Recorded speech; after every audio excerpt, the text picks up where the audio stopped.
first thing to remember when doing a backside disaster is that it's basically the same thing as doing a backside 180 on street. So if you can do it on street, a backside 180, then you're pretty much halfway there to doing it on a mini ramp or transition. So it's basically kind of the same setup as you would do it if you're going down a gap or down some stairs. You want to have your back foot kind of on the concave of the tail, and that's going to give you a little bit of scoop. That's kind of the key right there, because that's going to scoop your board up over the coping. And your front foot's just kind of got to be hovering around the bottom of the bolts here on your front truck. And when you pop your board, it's more of a scooping type action. You're going to slide your back wheels and your tail's going to scrape a little bit. You're going to pop the back tail and it's going to scrape kind of up the transition, and that's going to slide your board over the coping.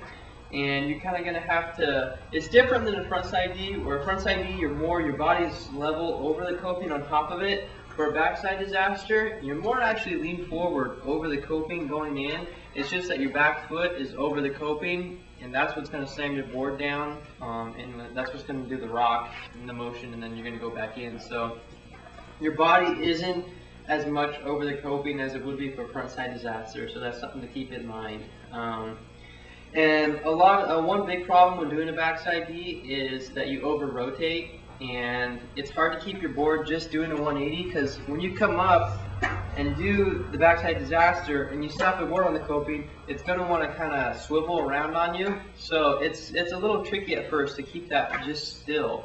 But once you can keep it steady, once you hit the coping, you kind of get the timing right on how much to twist your body, then it's a pretty cool looking trick. It's one of my favorites, and it looks really smooth.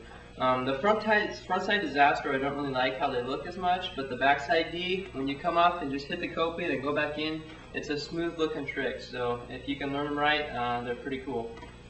So you can add a little bit of flair to your backside Ds. I like to go up, and it's one of those tricks where you can put a lot of style into. I like to go up as I do my rock. I like to kind of give it a little shake, make you maybe rock it one more time. You can kind of see, I'll show you how to do it. It's pretty cool.